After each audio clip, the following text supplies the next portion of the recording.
Kong Wen sangat tercengang melihat kekacauan yang sedang terjadi. Tak lama pasukan berkuda berzirah perang Crimson sampai meniupkan trompet yang berarti jam malam akan segera tiba, membuat semua orang lari terbirit-birit.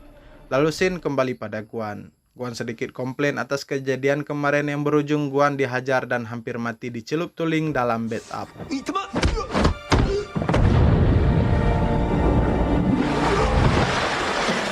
Resepsionis menghubungi Guan karena Lu sedang menunggunya di bawah untuk mengembalikan buku catatannya. Lu mendapat alamat dari kartu kamar yang ada di dalam buku. Lalu Guan meminta Lu mengajaknya ke tempat yang agak sepi. Habis kena tongkat Ali kurasa. Di perjalanan Guan beberapa kali hendak menyerang Lu, tapi selalu gagal dengan tingkahnya Lu. Lu bercerita awalnya dia tidak seaneh itu, dia juga sempat memiliki pacar. Namun suatu ketika Lu membaca sebuah novel berjudul Shishao atau Jungkat-Jungkit di sebuah perpustakaan yang membuat dia jatuh cinta pada novel dan mulai menulis. Saat menulis, Lu lupa segalanya sampai sadar-sadar dia sudah ditinggal pacarnya dan di DO dari kuliahnya yang membuat dia susah mencari pekerjaan. Tapi tak masalah bagi Lu asal dia masih bisa menulis walau sudah 6 tahun belum ada hasilnya yang pasti. Lu hanya sedikit menyesal karena tak bisa hidup bersama ibunya. Guan sekayak bilang, udah 6 tahun, nyerah aja deh. Lupa sama diri sendiri, emang manusia kadang-kadang.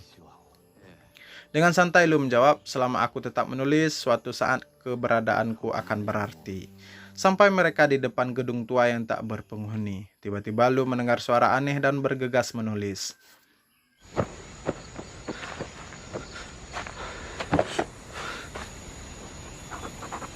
Kong Wen yang sedang berusaha mengejar prajurit berkuda pakai kaki, kan gila, tiba-tiba melihat anak-anak sedang menarik-narik mayat kakaknya yang sudah tak bernyawa. Kong Wen membantu menguburkannya sembari menanyakan siapa prajurit berzirah Crimson tersebut dan mengapa semua orang lari saat mereka meniupkan trompetnya.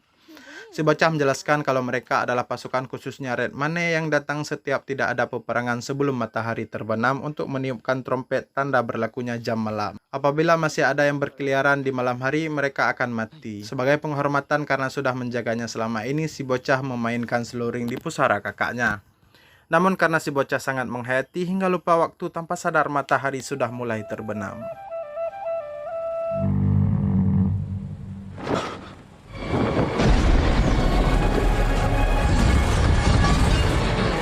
Saat sedang lengah, Kong Wen berhasil menyerangnya, namun karena masih kurang item, serangan Kong Wen tak berarti banyak. Malahan Kong Wen yang hampir kena end. Untung tiba-tiba si bocah bilang berhenti, dan entah kenapa dia nurut pula dan menghampiri si bocah. Belum sampai, matahari sudah tenggelam total, lalu tiba-tiba dia kayak kehilangan kesadaran dan membuat Kong Wen dan si bocah berhasil lolos. Sin kembali ke dunia nyata, di mana Lu yang sedang menulis mendengar suara aneh lagi. Saat sadar ternyata dia tinggal sendirian. Ternyata Guan sedang mencari angle yang tepat untuk menyerang Lu. Guan menghampiri Lu yang sudah tersungkur dan berusaha mengambil buku miliknya. Ternyata Lu belum mati. Guan mengambil batu dan ingin memberi last hit, terhenti mendengar nyanyian yang sering dia nyanyikan bersama Yuzi lalu mencari sumbernya. Guan mendapati seorang anak laki-laki yang sedang menyanyikan lagu itu. Karena cara nanya Guan yang sangean, dia jadi ketakutan dan kabur. Guan berusaha mengejar namun kalah cepat. Saat berlari, Guan juga terbayang-bayang sedang mengejar Kong Wen dan si bocah perempuan. Rezeki nggak kemana, si bocah laki-laki hilang. Guan bertemu dengan Yu Shanghai. Pertarungan pun tak terelakkan.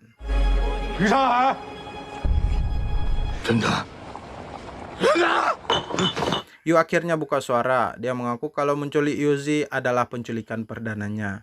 Yuzi dimasukkan ke dalam karung dan dimasukkan ke dalam bagasi.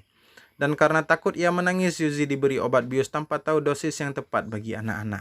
Saat dicek, Yuzi tak bergerak lalu ditinggal begitu saja. Guan sangat terpukul mendengar cerita itu, menjadi pitam dan hilang akal mencekik Yu tanpa belas kasihan walau Yu sudah memelas semelas-melasnya.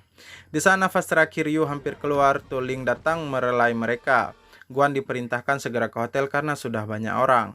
Guan tetap memaksa ingin menghabisi Yu yang membuat Tu Ling tak ada jalan lain selain membuatnya pingsan. Saat Guan sadar, dia menanyakan kejelasan Yuzi pada Tu Ling.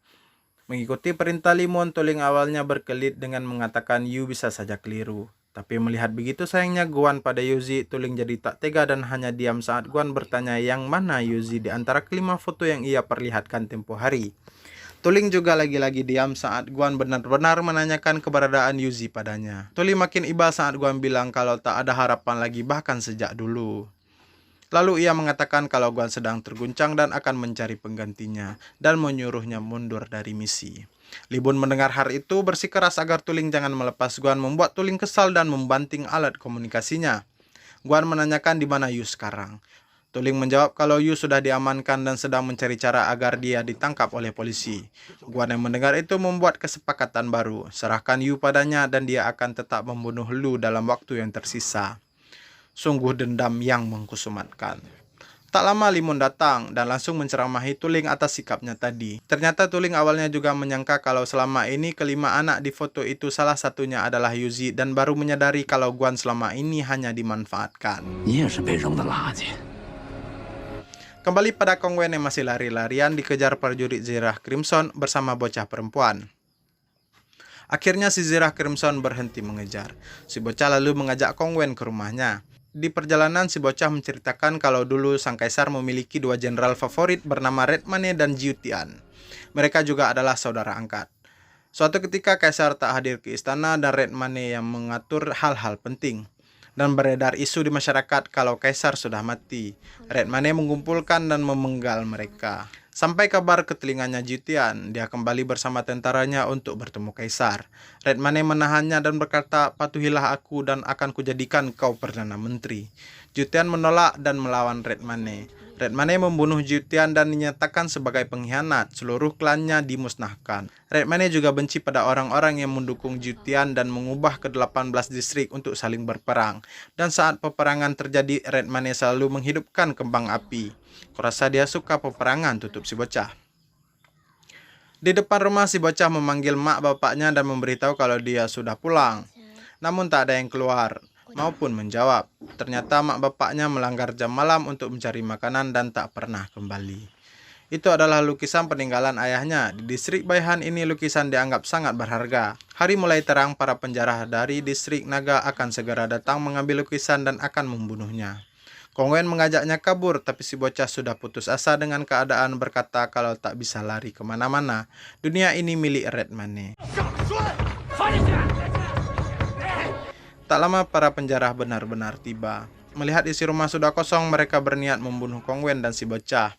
Lalu scene berganti di mana Guan menelepon Lu dan mereka bertemu di atas atap, dan di tempat lain Tuling menguping pembicaraan mereka. Hujan mulai turun. Lu menceritakan isi hatinya setelah dia hampir mati kemarin. Dia merasa kalau perkataan Guan ada benarnya. Dia sudah melewatkan bertahun-tahun tanpa hasil dan bahkan meninggalkan ibunya sendiri. Sesaat saat dia dilempari batu kemarin, ia merasa akan mati dan berpikir akan lebih mudah kalau dia mati. Semua akan damai menurutnya. Dan apabila ada yang menolaknya sekarang, dia akan berterima kasih banyak pada orang itu. Guan dengan perlahan ingin mendorong Lu terhenti saat Lu bilang karakter si Guan belum selesai dibuatnya. Guan terheran. Lalu Lu menjelaskan kalau setelah membaca catatan Guan, ada sesuatu kemerah-merahan di kepalaku. Aku tak bisa melihat apa-apa. Lu sangat tertarik pada kalimat itu sehingga memutuskan memasukkan Guan dalam novelnya. Sembari mengembalikan catatan Guan, Lu melanjutkan secara teknis bukan Guan yang dimasukkan ke dalam cerita, tapi karakter kesatria merah yang tumbuh darimu, kata Lu. Guan membaca tulisan Lu dan seperti terhubung ke dalam cerita dengan bayang-bayangnya dan mimpinya yang dia alami. Lu juga bilang kalau luka di dahi Guan sangat mirip dengan luka si kesatria itu. Dari cerita yang dia baca, ternyata kesatria merah bukan mengejar Kong Wen, melainkan seperti tertarik pada suara seluringnya si bocah yang ternyata diberi nama Yuzi oleh Lu. Sontak Guan shock dan menanyakan siapa Yuzi itu. Kong Wen menjelaskan kalau Yuzi adalah seorang bocah berumur 10 tahun yang berasal dari Baihan Feng dan kehilangan kedua orang tuanya. Tiba-tiba pikiran Guan saling terhubung satu sama lain. Guan menanyakan apakah novel bisa berubah kenyataan. Lu tak begitu yakin, tapi dia yakin kalau dunia novel dan manusia itu ada dan hidup secara nyata di suatu tempat. Lu lalu membahas cerita novelnya. Ia bingung karena meski Kong Wen dan Yuzi berhasil lolos dari kesatria merah, para penjara sudah mengepung mereka. Bagaimana mereka bisa lolos? Guan berkata kalau Lu lah yang menulisnya, maka dia juga yang memutuskan apa yang terjadi berikutnya. Guan bertanya Zirah bermata Kong Wen berpihak siapa? Lu menjawab kalau Zirah itu menghisap darah Kong Wen, jadi mereka saling terhubung dan memiliki hubungan yang unik. Kegirangan mendapat ide, Lu terpeleset. Dan Shin kembali pada Kong Wen yang sudah siap mati demi melindungi Yuzi. Karena semangatnya itu, jantungnya berdetak kencang membuat darahnya sangat enak dikonsumsi oleh zirah bermata. Dan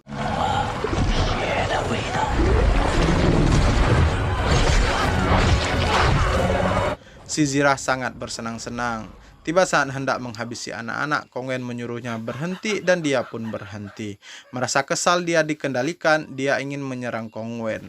Dan lagi-lagi terhenti. Dan parahnya lagi, sekarang dia mengikuti setiap gerakannya Kong Wen sampai-sampai dia menusuk dirinya sendiri.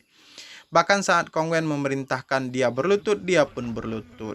Semua itu karena dia terlalu banyak meminum darah Kong Wen. Dia sangat merasa terhina karena tak pernah disangka akan dikendalikan oleh manusia setelah 400 tahun lamanya.